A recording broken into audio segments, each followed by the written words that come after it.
There's something that started to irritate me in the last few months, especially with the work I've been doing in Westminster, is that 93% of enterprise businesses in Europe leverage US cloud infrastructure.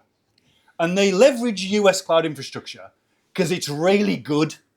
AWS sucked the oxygen out of the room when it came to enterprise consumption of compute, storage, and network.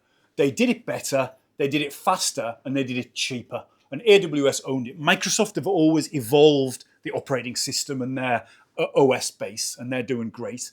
Google kind of tried and have done some interesting things. But AWS set this standard.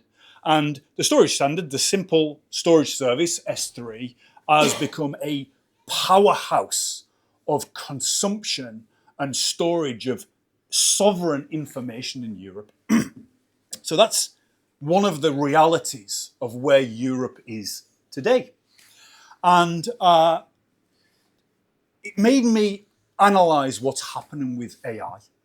Between now and 2030, which like 5 years seems to pass in like the blink of an eye these days for me. I don't know why, my perception of time seems to have changed. But in no time at all, AI globally is going to generate, based on PwC, over $12 trillion of new economic movement.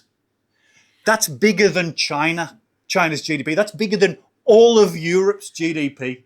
So we're sitting here looking at these geeks messing around with OpenAI, and I'm speaking to people doing founders like Glenn Kaizen, and these founders are at the beginning of a wave of $12 trillion of net new business over the coming 5 years. Don't underestimate the scale of what's happening. We live in a world where if a president of the United States called the prime minister of Denmark and say, you know what, I'm interested in getting Greenland, and if you don't agree, I think you're going to have, a double cost of your cloud computing infrastructure because 93% of your companies, have their data on our American infrastructure. I think this is not the world we want to live in, because obviously cloud did a lot of good stuff. I mean, it really changed humanity. The fact that computing power is so easily accessible, kind of a commodity, one click away, it can scale, it frees your mind of, moving from thinking on how do I manage this infrastructure to what I can build on top of it. And so this really accelerated, progress. And I genuinely think, and I'm not saying this because you guys are here, but a long-standing view that, I was in the army a million years ago, and one of the things everyone used to say about every army is that it's always beautifully trained for the previous war, right? And it's never very well trained for the next war.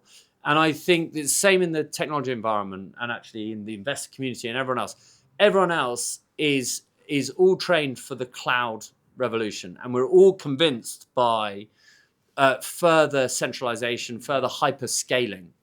And I'm not convinced by that, right? I'm not convinced about it in language model technology because by definition, language models must ingest prompts unencrypted.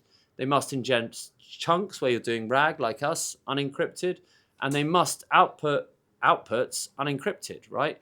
And for an So I first sort of understood this when we were talking to defense intelligence at the MOD. And they were saying, look, we obviously need it air-gapped in our own sort of environment. We were like, yeah, of course, you're defense intelligence.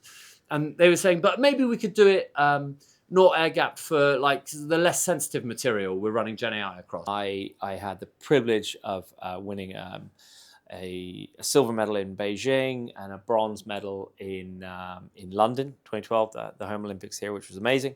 And Ian asked me if I could come and talk a little bit about resilience, which I think probably quite a lot of us in this room will relate to at the moment, given the global economic climate and probably a lot of if you're experiencing any of the similarities that I am in my life, indecision and stalling on, business progress and all of that, which is incredibly frustrating and requires a huge amount of resilience.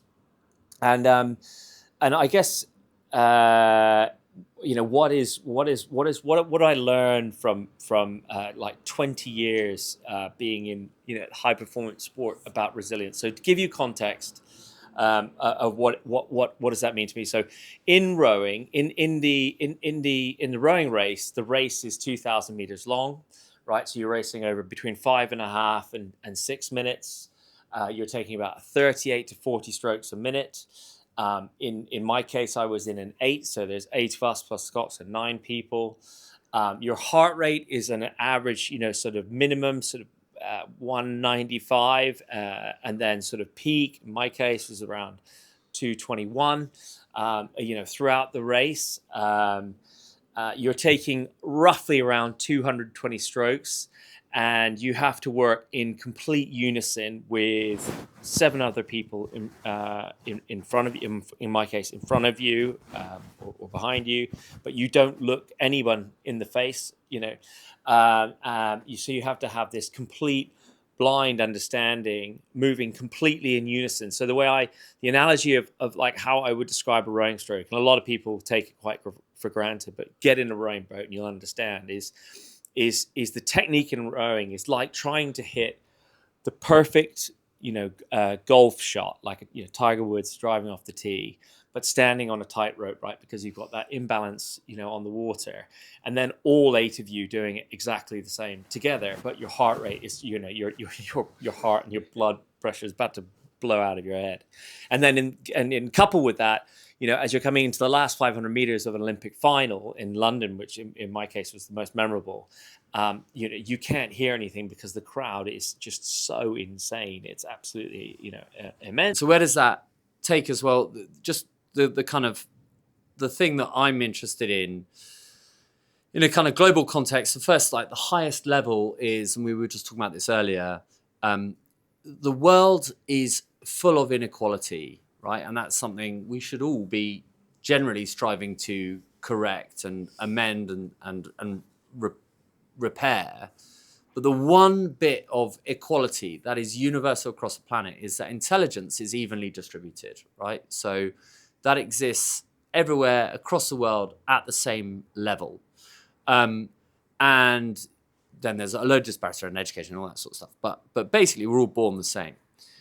Now, I fear for a world where intelligence, as well as resource and money and power and influence and everything else, starts being centralized, right, or being put into the hands of a small number of individuals.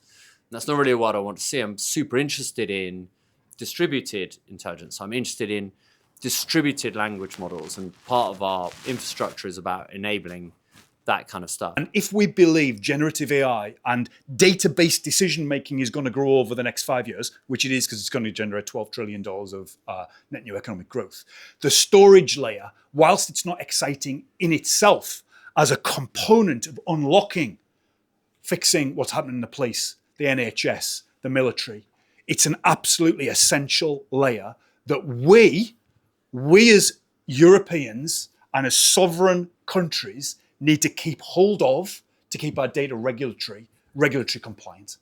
So my journey with Cubbit over the last few months has been so exciting to see a young team building some amazing technology, to be introduced to Seneca, which is one of the AI mega factories in Europe, something I didn't even know existed till 2 years ago.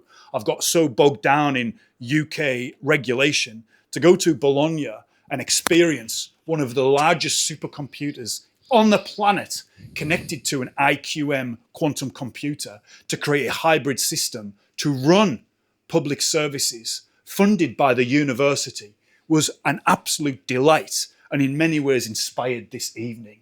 And my desperation to try and communicate how important it is that we stand together in some form of sovereign motion to build AI systems that work for us as a group of people.